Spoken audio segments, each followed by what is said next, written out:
Bem-vindo todos os que nos acompanham. Estamos dando início a mais um grupo de conexão bíblica, a mais um momento de reflexão da Palavra de Deus. Uma coisa que temos que fazer continuamente. Cada cristão, a cada dia, deve ter esse horário. E aqui a gente faz juntos um momento de partilha que é para nosso crescimento, nossa edificação. Então, isso só acontece por causa de uma grande graça que se cumpriu em Cristo Jesus, que foi Ele dar aquele que é o Mestre verdadeiro, aquele que veio para ensinar, que veio para estar conosco.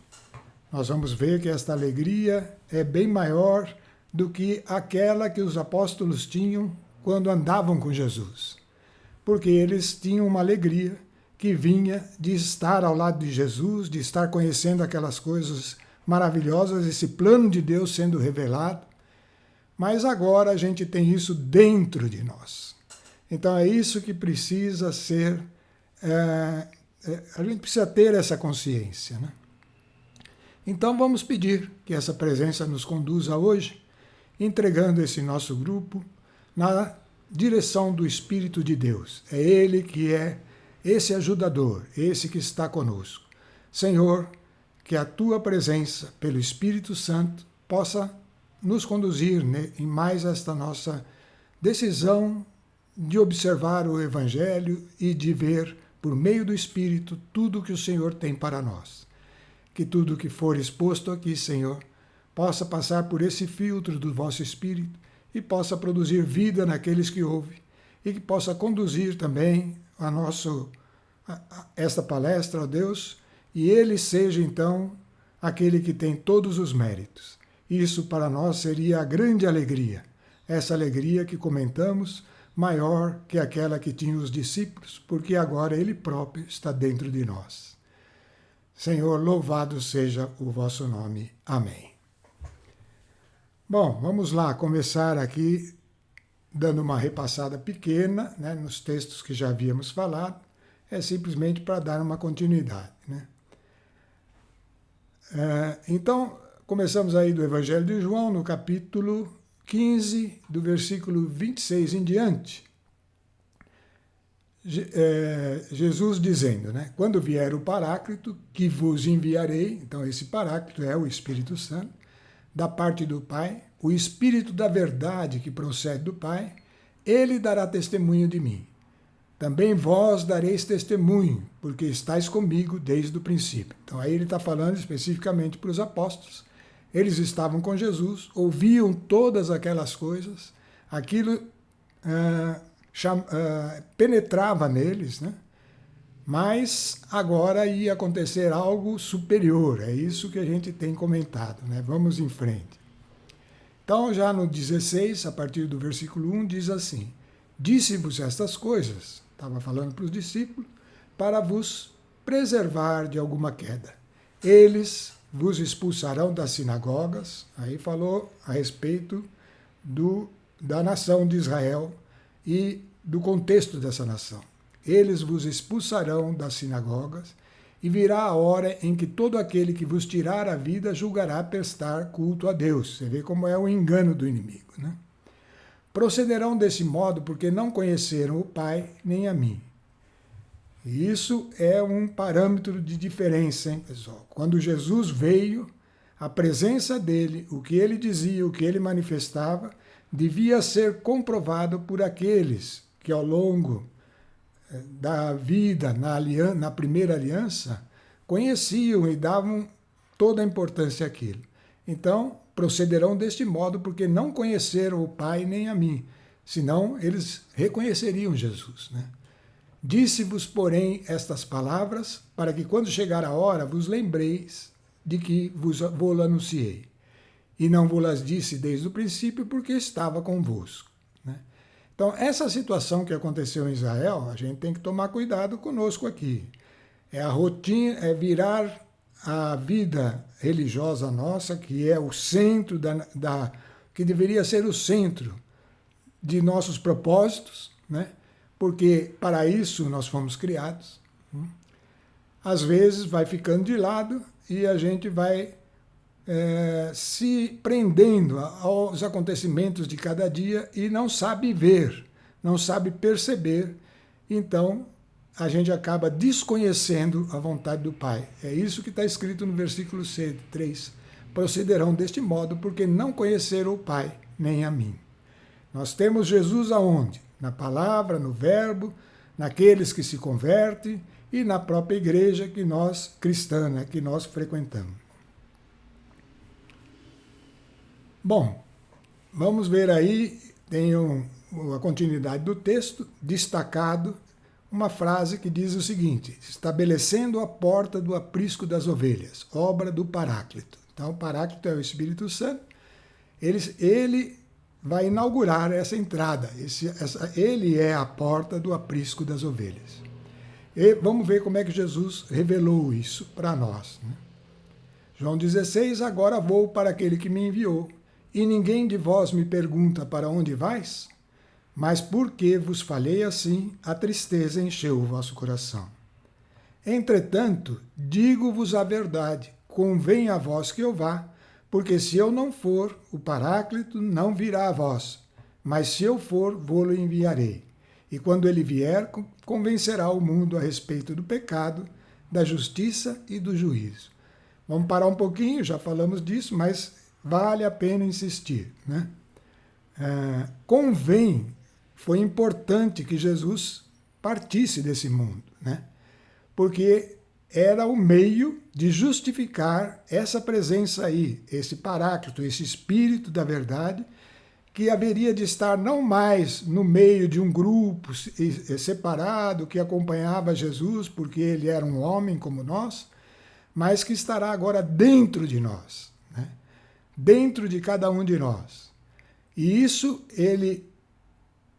Jesus fez, e era necessário tudo aquilo que aconteceu com ele para que se cumprisse, porque ele pagou ali o preço do nosso pecado para pôr algo que é a mais preciosa santidade dentro de um homem ainda pecador. É um processo que tem que ser pago, e Jesus pagou esse preço, né? Então, quando ele vier, é ele que dentro de nós vai fazer um trabalho. Ele começa a nos ajudar a perceber tudo a respeito do pecado, da justiça e do juízo. Então vamos continuar. Convencerá o mundo a respeito do pecado, que consiste em não crer em mim. Então, qualquer atitude que não está fundamentada na fé em Jesus é uma atitude que está em grande probabilidade de ser um passo nas trevas, né? Então, não crendo em Jesus, nós vamos fazendo as coisas por nós mesmos, né? E aí é que reside o perigo de caminhar fora do caminho, aquela história de sujar os pés, né? Porque o caminho é estreito e nós não podemos desviar nem para a direita, nem para a esquerda. Ele o convencerá a respeito da justiça, porque eu vou para junto de meu Pai, e vós não me vereis. Então, ele vai convencer a respeito da vontade de Deus. É uma coisa interior. Precisamos do alimento para distinguir isso? Precisamos. O alimento é a verdade, que é a palavra. Mas sem o Espírito é uma palavra que muitas vezes passa diante de nós e nós não conseguimos assimilá-la, né? Mas com ele existe um convencimento. Você descobre o que é a justiça, que é a vontade de Deus. E isso vai sendo uma possibilidade de nós tomarmos uma atitude quanto àquele fato que está sendo revelado pelo Espírito.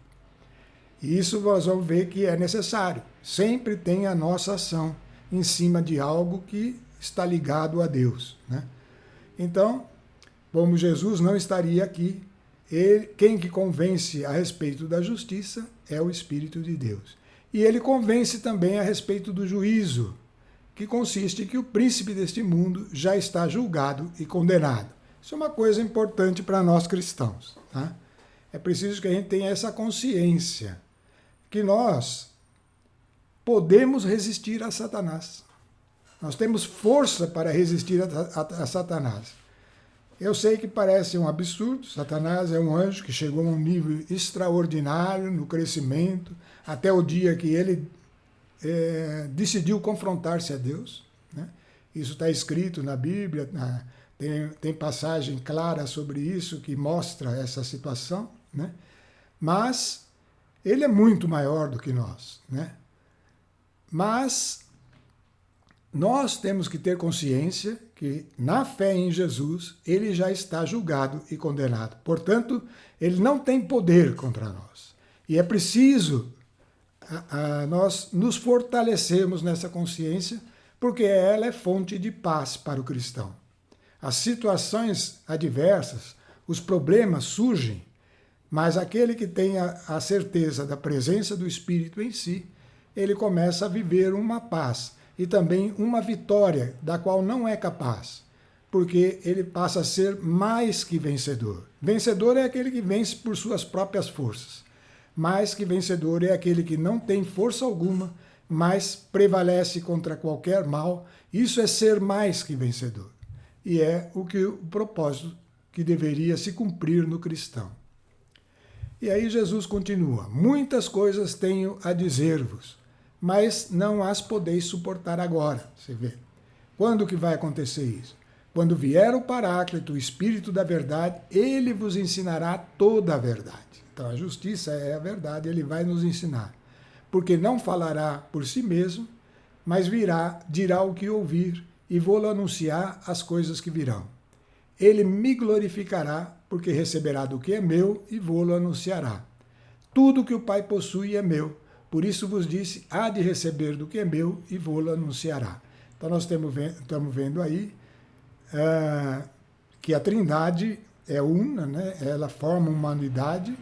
Então, o Pai, o Filho e o Espírito, eles estão presentes em nós, na pessoa do Espírito Santo. Então, essa é a maior alegria, a presença agora da Trindade dentro de um ser humano, simples como nós, mas que vai tomando essa consciência.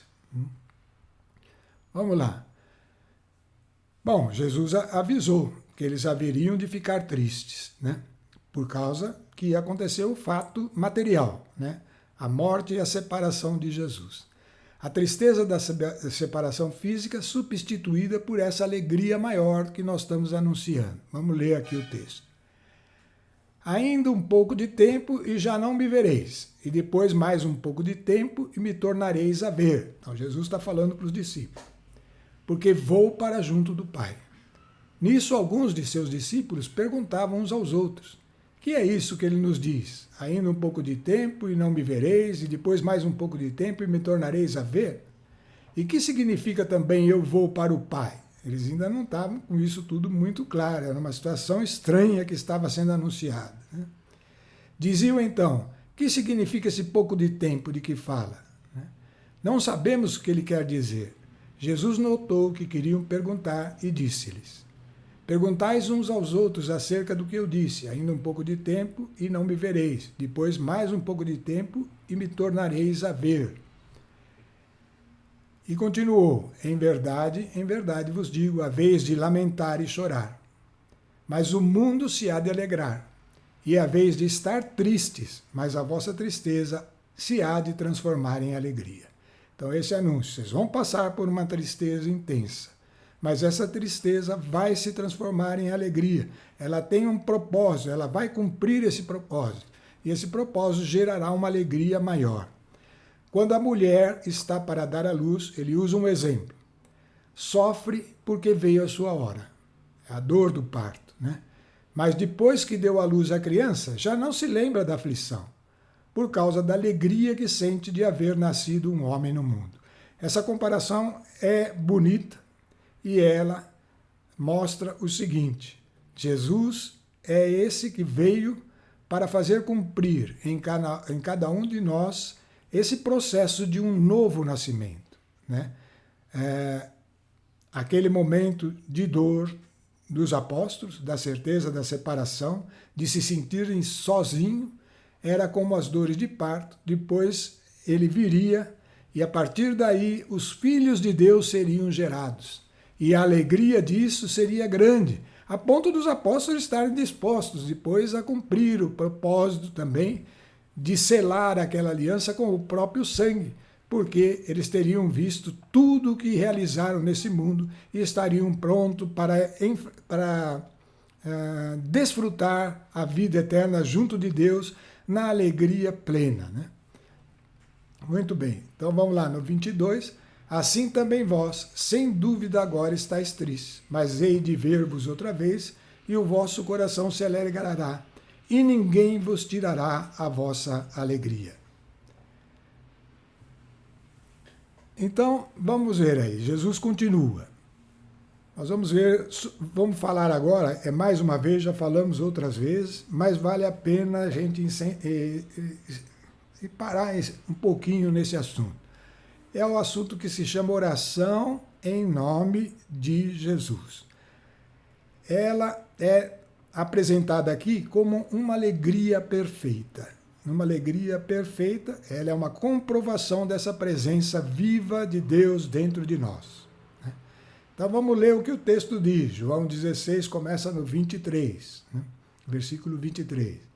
Naquele dia não me perguntareis mais coisa alguma. Em verdade vos digo, o que pedirdes ao Pai em meu nome, ele vô-lo dará. Até agora não pedistes nada em meu nome. Pedi e recebereis, para que a vossa alegria seja perfeita. Então aí é a definição mais clara do que é uma alegria perfeita. É quando a gente consegue orar e na confiança de que estamos pedindo exatamente o que Jesus quer para nós, e isso é orar em nome de Jesus, é pedir ao Pai ou pedir ao próprio Jesus algo que é segundo a sua vontade, que a gente sabe, tem consciência que é essa vontade dele. Então, ao pedir isso, nós receberemos. Nesse texto, não está mostrando, ele está afirmando, pedi e recebereis. Mas tem novos textos sobre essa oração que vai mostrar que a gente vai ter que perseverar nesta oração. Porque é aí que fica patente a nossa fé. Nós estamos pedindo o que a gente tem certeza que é a vontade de Deus para nós, que é aquilo que Deus nos deu, mas nós vamos ter que perseverar, porque tudo é sempre função de um ato de fé. Então, pedi e recebereis, creia, você vai receber, para que a vossa alegria seja perfeita, né? Então, ele afirma para os discípulos, disse-vos essas coisas em termos figurados e obscuros, eles ainda não estavam entendendo bem, né? Vem a hora em que já não falarei por meio de comparações e parábolas, mas vos falarei abertamente a respeito do Pai. Naquele dia pedireis em meu nome, está vendo como existe um crescimento? Entre essa situação que os discípulos estavam e aquelas que eles haveriam de chegar. Aquele dia pedireis em meu nome, e já não digo que rogarei ao Pai por vós, pois o mesmo Pai vos ama, porque me amastes e crestes que saí de Deus. Então é um processo, esse pedir em nome de Jesus é conhecer, primeiro de tudo conhecer a vontade dele para cada um de nós, ou para o que nós vamos realizar. Conhecendo a vontade dele, o que ele quer de nós, ou daquilo que nós vamos realizar, conhecendo isso, nós vamos poder exercitar essa oração em nome de Jesus. É o recurso, e não é só um recurso, é necessária, né? Porque Deus não impõe as coisas. É preciso que a gente peça, mesmo sabendo que o poder está nele, que a vontade é dele, mas é nós que vamos tomar a decisão de pedir, para poder então gozar a satisfação dessa resposta de oração, porque ela vai se cumprir.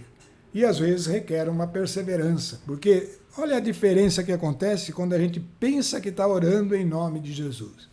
A gente pode estar orando em nome de Jesus, sabendo que é a vontade dele, para ver se dá certo. Se eu estiver orando para ver se vai dar certo, ainda não vai acontecer, porque é preciso que amadureça essa fé, que essa fé cresça, e a fé vem de ouvir e perseverar e permanecer. Lembra quando, para dar os frutos, quantas vezes tinha que permanecer? Ele falou da nossa parte 7 vezes, é o número que representa a totalidade, 7 vezes permanecer. Então, permanecer nessa oração é o que vai nos ajudar a manter, a receber tudo aquilo que é a vontade de Deus. E isso vai se cumprir certamente. E nem é porque Jesus rogará por nós, mas é porque o próprio Pai nos ama, está vendo que nós estamos permanecendo e deixando Cristo ser gerado em nós. Então Jesus continua nos ensinamentos. A palavra de Deus é extremamente rica no ensinamento e a gente tenta extrair um pouco disso. Quanto mais você permanece nela, mais você mesmo vai tomando consciência dessas coisas. Todos nós precisamos desse permanecer. E Jesus diz: saí do Pai e vim ao mundo, agora deixo o mundo e volto para junto do Pai.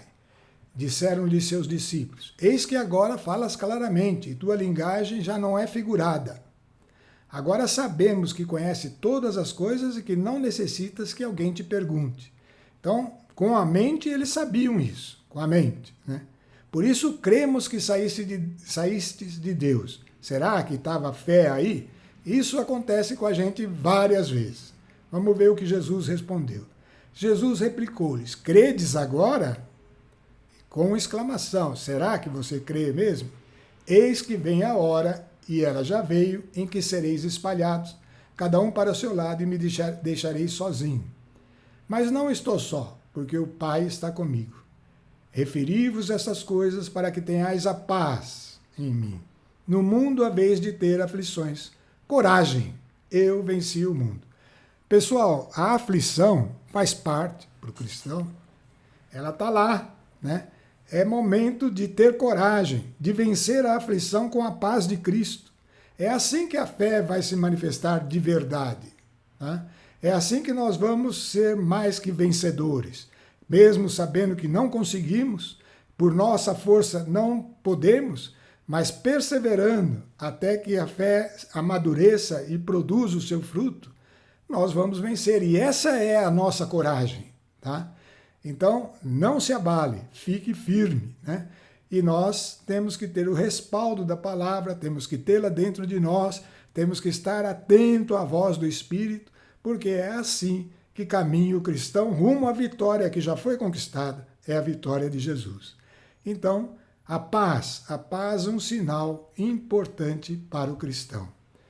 Referi-vos estas coisas para que tenhais a paz em mim. No mundo ainda vão existir aflições, mas coragem, eu venci o mundo, e a coragem é essa paz diante das adversidades. Diante da iminência da crucificação, Jesus faz 8 pedidos ao Pai. Então agora, a partir dali, essas foram as últimas palavras de Jesus, antes de iniciar, essa que nós vimos, né? Antes de iniciar toda aquela situação que estava iminente, que era a crucificação. E Jesus, nessa hora, fez 8 pedidos ao Pai.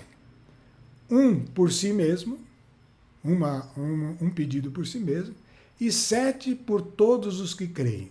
Lembrando que novamente aparece o número 7 como um símbolo daquilo que é completo, pronto, o todo suficiente, que foi o número de dias em que Deus criou todas as coisas, e assim o número 7 é símbolo daquilo que está completo, né? Então ele fez 8 pedidos, um era para ele mesmo, e 7 aqui tudo que é necessário para nós que cremos, tá? Então, vamos observar cada um desses pedidos. Isso é mais um crescimento para nós, né? Vamos começar aqui.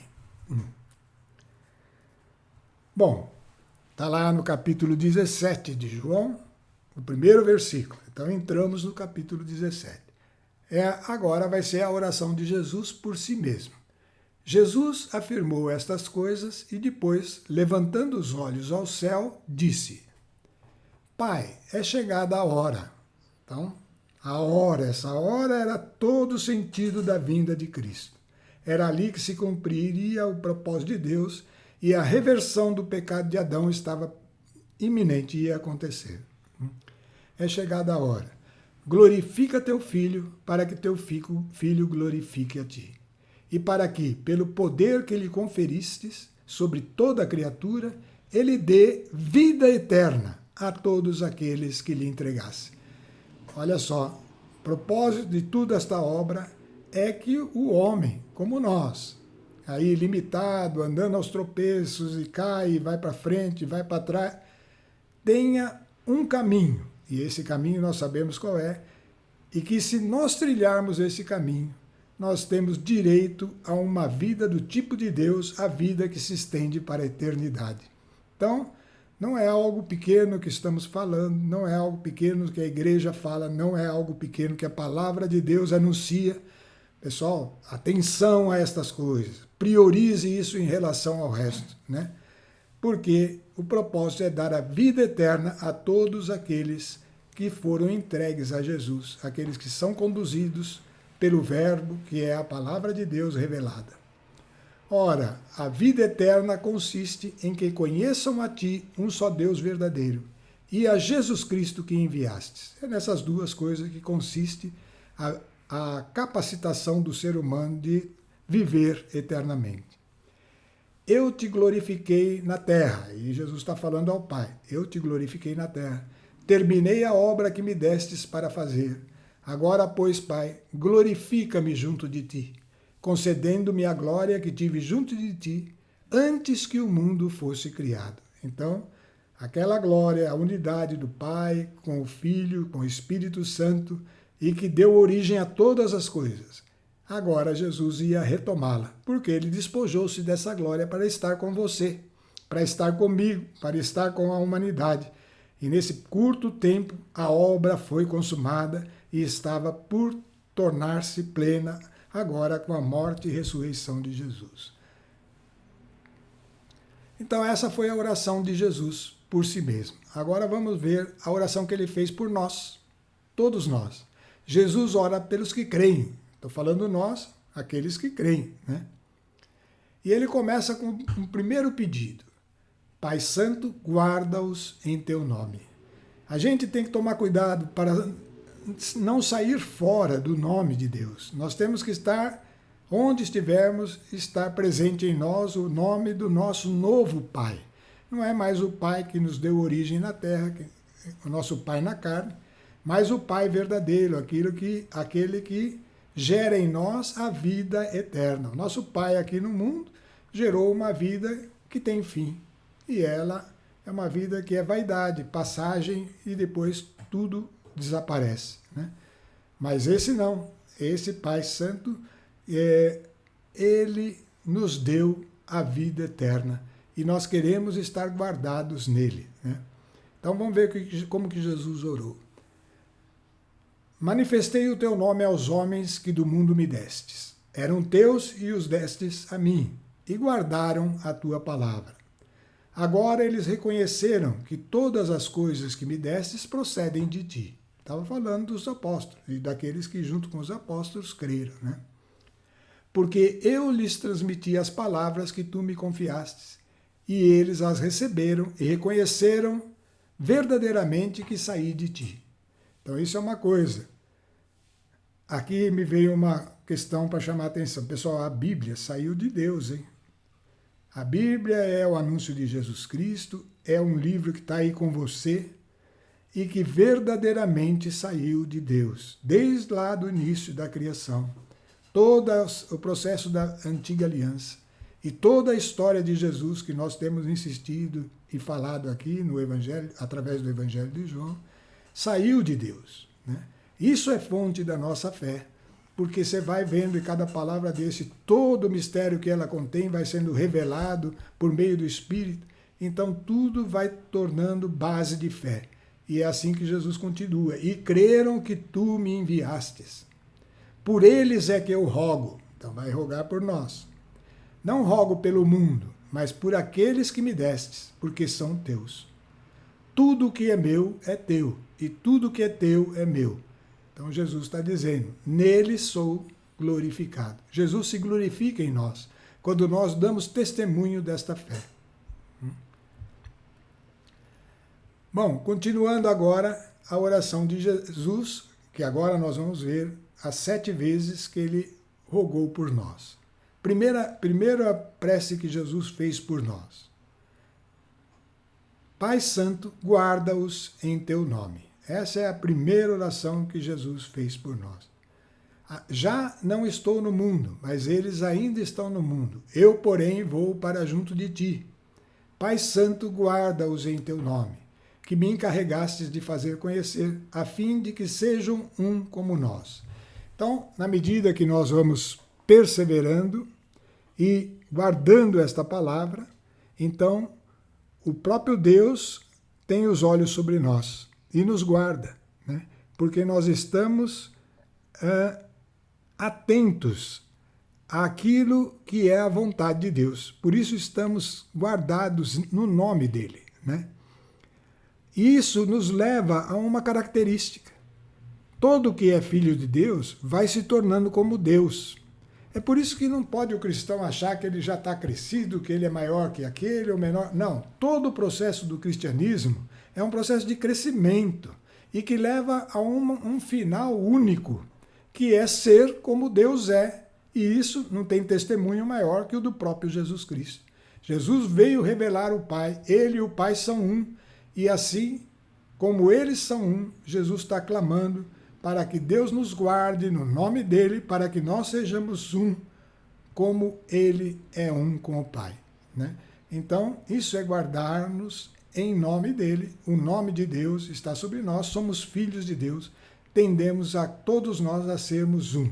O cristão pode ser um mais novinho, outro mais velho, não digo em idade, mas em conhecimento da verdade, porém, o propósito é que todos vão crescendo. Existe um crescimento espiritual que nos leva a essa unidade, essa comunhão que é única, porque a perfeição é uma só. Não existe duas coisas perfeitas sobre um determinado propósito, mas toda a perfeição é única, né?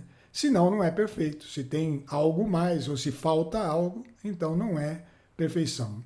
Perfeição mais que perfeito não existe, tá, pessoal? Porque senão já não é perfeito, ela já passou para o outro lado, né? Então isso é uma coisa que a gente tem que saber. Existe uma unidade, o ideal era que todos nós fôssemos nos tornando um, como o Pai, o Filho e o Espírito são um. Segundo pedido, olha, que eles tenham a plenitude da minha alegria. Você vai ver que essa palavra alegria vai aparecendo várias vezes. Nós já vamos falar sobre isso, né? Tem 3 níveis de alegria que nós vamos ver, né? Mas vamos ler aí. Que eles tenham a plenitude da minha alegria. Quando eu estava com eles, eu os guardava em teu nome, que me incumbistes de fazer conhecido. Conservei o que me destes, e nenhum deles se perdeu. Então, Jesus nos guardou os discípulos, enquanto esteve com eles, no nome do Pai, né? Debaixo daquela característica de Deus. Exceto o filho da perdição, para que se cumprisse a Escritura. Deus sabe tudo antecipadamente, e isso haveria de se cumprir. E não foi proibido Judas estar ali com o seu propósito errado, o propósito de tirar partido daquela situação, de ganhar algo com aquilo, né? Ele não estava entregue a uma comunhão com Cristo para crescer, para aprender, para assimilar daquela palavra viva, né? Ele estava ali com esse outro propósito, vendo o que ia acontecer. Então, só ele é que ficou fora, né? Ele não foi conservado como os outros. Mas agora vou para junto de ti. Dirijo-te esta oração enquanto estou no mundo, para que eles tenham a plenitude da minha alegria. Então nós já vimos que tem a alegria perfeita, tem a plenitude da minha alegria. Na verdade, a Bíblia anuncia 3 níveis de alegria, né? Todas no Evangelho de João. Olha aí. João 15:11 vai falar que guardar os mandamentos de Jesus, guardar esses ensinamentos, essa palavra que Jesus determina que é a vontade de Deus, né? Guardar isso e guardar, hein? Não é uma coisa para eu ler e depois ficar fazendo as rotinas do nosso dia a dia. É ter dentro de nós. Guardar os mandamentos de Jesus é uma alegria completa. Agora, segundo exemplo que Jesus dá de alegria, que ele chama de alegria perfeita, é quando nós chegamos naquela condição de pedir em nome de Jesus e receber. Quando isso acontece, nós estamos chegando na alegria perfeita. João 16, 24. E o outro é esse que nós acabamos de ler, aquele que nós lemos aí na tela anterior, que é Pai, guarda-os em teu nome, e essa é a plenitude da alegria. Nós ganhamos um novo nome, nós estamos na natureza de Deus, ela é presente, ela já é ativa em nós, então essa é a plenitude da alegria. Então tem a alegria completa, a alegria perfeita e a plena alegria. Os textos estão aqui, né? Então, na tela anterior é a plenitude, e nesses outros 2 pontos do Evangelho de João, você pode ler lá, Jesus anuncia essa alegria completa e alegria perfeita. Pessoal, isso tudo é o que substitui a ausência de Jesus. A alegria dos apóstolos era uma, estavam do lado de Jesus, né? Depois que ele saiu, eles estariam desenvolvendo a alegria completa, a alegria perfeita, e a plenitude da alegria é quando eles estavam dispostos a oferecer a própria vida pelo Evangelho, por esta presença viva de Deus que já estaria dentro deles. Então, esses 3 níveis de alegria estão no nosso alcance, no seu, no meu alcance. Não podemos desprezar esses ensinamentos, né? Bom, terceiro pedido da oração sacerdotal de Jesus, né? Onde ele ora por todos os que creem, desde aquele dia que ele ressuscitou até a sua segunda vinda que está por acontecer. Então, terceiro pedido, que os preserve do mal. Dê-lhes a tua palavra, mas o mundo os odeia, né? Isso é normal, né? Não tem jeito. É uma reação que acontece, é assim. Se você tem um lugar onde tudo é uma rotina, pode ter um monte de problemas lá e ninguém vê, quando acende a luz, mostra, e aqueles que são favoráveis à sujeira não suportam aqueles que veem a sujeira e querem remover. Então, dê-lhes a tua palavra, e quando a palavra entra em nós, então acende a luz, e o mundo os odeia, porque eles não são do mundo, nós não somos desse mundo, né? Como também eu não sou do mundo. Não peço que os tires do mundo, mas sim que os preserves do mal. Então, é estar no mundo e não se contaminar por ele. Então, veja bem, não é eu ser um eremita, pessoal, não é eu ficar longe de tudo, eu me esconder do mundo. Não, isso Deus não quer, né? É errado isso aí, sabia? É errado. O que Deus quer, e isso é uma das orações das 7, né, oração que Jesus fez por nós, é que nós sejamos preservados, nós estejamos lá sem nos contaminar, porque é assim que se manifesta o testemunho, é assim que a luz se acende no meio das trevas, tá? Então, nós já temos essa garantia, Jesus orou por nós para que sejamos preservados do mal. Eles não são do mundo, como também eu não sou do mundo. Então é uma condição que nós temos que tomar consciência, não somos do mundo, né? Vamos para a quarta oração, pedido que ele fez. Lembrando sempre que 7 é um número que completa, né? Tudo que é necessário está nessa oração sacerdotal de Jesus para nós. Então vamos lá. Que eles sejam santificados pela verdade, né? Então veja só, aqui na verdade a ênfase está no seguinte: existe algo que permite que a gente vai nos tornando essa luz e essa condição de separação do mundo, né? Esse algo é a verdade. A verdade qual que é, hein? Onde que eu acho a verdade? Eu já falei isso mais de 1000 vezes aqui, né? A verdade está em tudo que Deus resumiu na menor das sementes. Um único livro. É aquele livro que contém toda a verdade, é o livro que está aí disponível, que tem que tomar muito cuidado, porque existem tendências a ir modificando esse livro, né? Então, é uma coisa importante. Nós precisamos ter um conhecimento amplo de toda a Escritura, ele tem que crescer em nós, E é assim que nós somos santificados. Jesus orou por isso. Ele disse que eles sejam santificados pela verdade, que é a palavra de Deus. Ele acrescenta aí, santifica-os pela verdade, a tua palavra é a verdade. Como tu me enviastes ao mundo, também eu os enviei ao mundo. É lógico que nós não vamos sair, nós vamos estar no mundo. Santifico-me por eles, para que também eles sejam santificados pela verdade. Estar no mundo e separado do mundo, ao mesmo tempo, é ser santificado pela verdade. Estamos no mundo, mas não há mistura. Não há acolhimento daquilo que é trevas. E isso, às vezes, requer críticas, requer reações. Isso é normal, aconteceu com Jesus, acontece com os discípulos. A gente vai aprendendo com isso é uma situação para aprender também a ser manso, a ser humilde, a ser todos aqueles frutos do Espírito que nós já comentamos. Quinto pedido de Jesus por nós, para que sejam um, assim como tu, Pai, estás em mim e eu em ti. Então, vamos entender o que é isso. É aquilo que nós já até comentamos aí, Essa unidade acontece com o crescimento. Porque sempre entre um cristão e outro ainda existem diferenças. Mas isso só é verdade enquanto ele não vai amadurecendo, porque à medida que amadurece não tem jeito.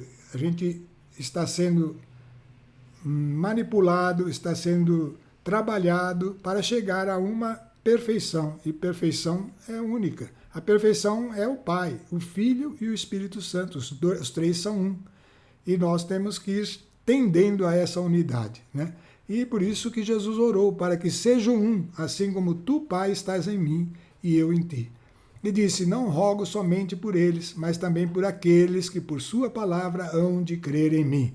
Quem são esses? Nós. Pela palavra dos apóstolos, pela palavra que se percorre o tempo, nós estamos unidos a eles agora numa mesma fé. E isso é para quê? Para que todos sejam um, assim como tu, Pai, estás em mim e eu em ti. Para que também eles estejam em nós e o mundo creia que tu me enviastes. Então, um testemunho para o mundo seria essa harmonia entre os cristãos, essa unidade dos cristãos. À medida que a igreja vai enfraquecendo, isso é sinal do final dos tempos, cada vez é mais difícil ver isso. Porque começa a haver muita mistura na igreja, muita penetração de coisas do mundo, e começa a haver, então, uma dificuldade de distinguir aqueles que estão lá no meio e que estão mais voltados à verdade. Mas esse testemunho de unidade é que é a força. Por isso a igreja começou tão poderosa e sempre que há um avivamento, ela se fortalece, porque há muitos dando o mesmo testemunho, e o testemunho é para a glória de um só, a glória de nosso Senhor Jesus Cristo, junto com o Pai e o Espírito Santo, e todos serão um, para que também eles estejam em nós, e o mundo creia que tu me enviaste, disse Jesus. Dei-lhes a glória que me deste, para que sejam um. Então a glória consiste em todos serem iguais. Iguais na perfeição, como nós somos um. Eu neles e tu em mim, para que sejam perfeitos na unidade e o mundo reconheça que me enviaste e os amastes como amastes a mim. Nossa, cada uma dessas orações de Jesus são tremenda para nós, E nós sabemos que essa oração Deus atende, porque é do próprio Filho. Basta a gente se dispor a fazer o que está sendo anunciado em cada uma dessas orações. Buscar esse conhecimento e essa transformação, temos os recursos, a oração em nome de Jesus, tudo aquilo, a leitura diária, isso tudo vai nos fazendo crescer nessa unidade. Vamos ver o sexto pedido. Pai, quero que onde eu estou estejam comigo aquele que me destes. Agora ele está falando de algo que vai ser lá na frente. Hein? Jesus já está lá. E ele quer que nós estejamos lá, onde ele está agora. Então, onde eu estou, estejam comigo aqueles que me deste. Esse é o destino eterno para aqueles que se tornam filhos de Deus. Estar lá, nesse lugar. Nessa Jerusalém perfeita. Não aquela que aconteceu na primeira aliança, que apontava para essa, mas a Jerusalém pela qual toda a criação foi feita. Né? Aquela que é anunciada, é revelada lá no Apocalipse. Né? Então, quero que onde eu estou estejam comigo aqueles que me deste. Pai, quero que onde estou estejam comigo aqueles que me destes, para que vejam a minha glória que me concedestes, porque me amastes antes da criação do mundo. Pai justo, o mundo não te conheceu, mas eu te conheci, e estes sabem que tu me enviastes. Então, vocês estão vendo aí, é essa condição que nós temos que assumir. Tá?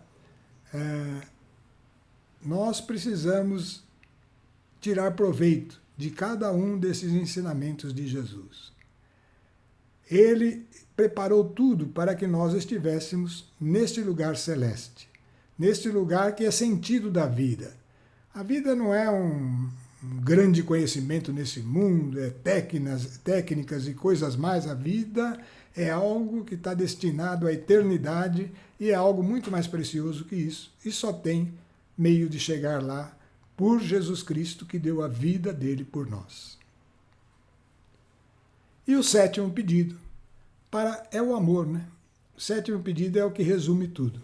Para que o amor com que me amaste esteja neles. Manifestei-lhes o teu nome e ainda hei de lhe manifestar, para que o amor com que me amastes esteja neles e eu esteja neles. Então, por que os apóstolos iam se entristecer e depois iam se alegrar? Porque antes eles tinham aquela alegria de estar acompanhando Jesus. Agora eles vão ter a alegria superior, muito superior, de descobrir a presença de Jesus dentro deles. Dentro deles. E aí é o próprio Espírito Santo que dá esse testemunho. E é assim que ele termina a oração. Para que o amor com que me amaste, e o Espírito de amor é o Espírito Santo, esteja neles e eu neles, que é o testemunho vivo do Espírito Santo, o próprio Jesus Cristo. Então, vemos aí que temos esta oração que nos fortalece. Vamos dar continuidade, porque ainda tem um tempinho aqui para a gente ver mais alguma coisa. Bom, pessoal, agora vai começar alguns textos que não são tanto de ensinamento. Sempre dá para extrair alguma coisa de ensinamento, tá? Mas é mais um texto assim, quase histórico, né? Que é a paixão e ressurreição de Jesus, tudo que aconteceu naqueles momentos, né? Aquelas horas que antecederam a crucificação. Então são eventos que são mais voltados a descrever o que aconteceu e a gente vai tentar procurar aí alguma coisa que nos chame a atenção. E isso é lógico com a ajuda do Espírito Santo. Mas é um momento para a gente saber todos os passos que foram dados ali. Tá? Então entramos aí no capítulo 18, a partir do versículo 1. Depois dessas palavras, Jesus saiu com seus discípulos para além da torrente de Cedron, onde havia um jardim. Esse é provavelmente o jardim do Getsemane, né? É onde ele, em outros livros da Bíblia, ele ora a Deus. E ali ora a ponto de suar sangue, né? Onde havia um jardim, no qual entrou com seus discípulos. O Evangelho de João não chega a esses detalhes, mas outro evangelho complementa, né? Então vamos vendo. Judas, o traidor, conhecia também aquele lugar, porque Jesus ia frequentemente para lá com seus discípulos. Tomou então Judas a corte e os guardas de serviço dos pontífices e dos fariseus e chegaram ali com lanternas, tochas e armas. Como Jesus soubesse tudo o que havia de lhe acontecer, adiantou-se e perguntou-lhes: A quem buscais? Responderam: A Jesus de Nazaré. Sou eu. Esse sou eu, pessoal, é uma palavra pesada. Eles não esperavam essa palavra assim tão imediata, né? Os que estavam ali em grupo para prender Jesus, né? Sou eu, disse-lhes. Também Judas, o traidor, estava com eles. Quando lhes disse, sou eu, recuaram e caíram por terra. Eles pensaram que ia ter uma reação, uma luta, alguma coisa, e tentaram voltar para trás. Estava um monte de gente junto, acabaram trombando um no outro e caindo. Né? Mas Jesus estava calmo, estava parado lá. Né? E então a gente vê como é poderosa a palavra de Deus. Ela veio como um ariete para cima deles e eles caíram. Né? Perguntou-lhes pela segunda vez, a quem buscais? Disseram a Jesus de Nazaré. Replicou Jesus, já vos disse que sou eu.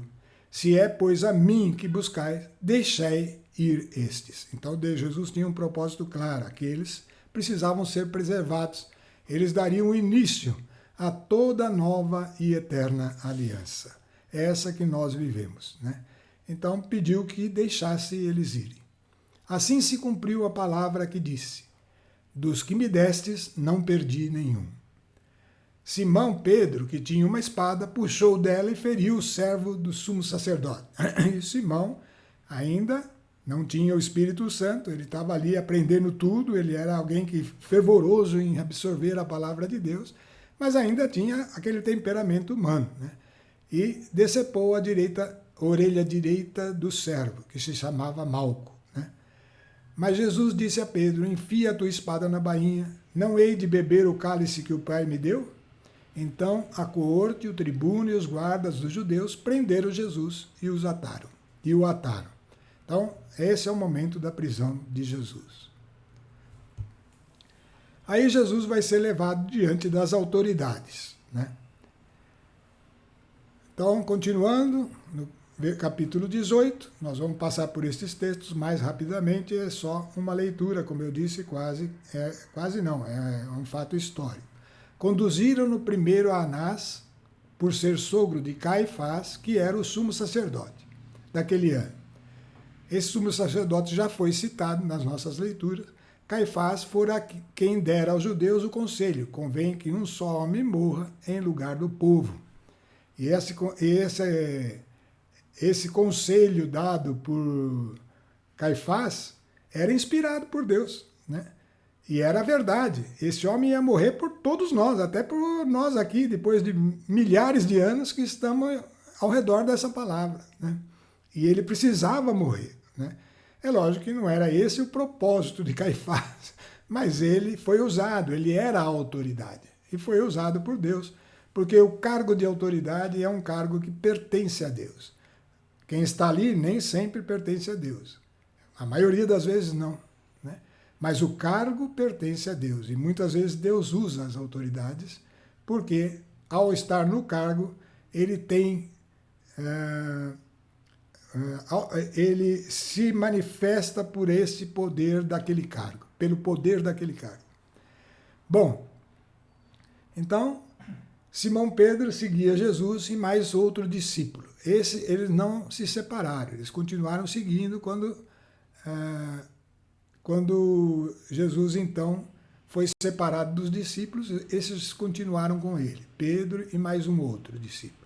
Esse discípulo era conhecido do sumo sacerdote, né, que era Caifás, e entrou com Jesus no pátio da casa do sumo sacerdote. Não sabemos quem é esse discípulo, pelo menos eu não sei se está escrito em algum outro lugar, mas ele entrou junto com Pedro.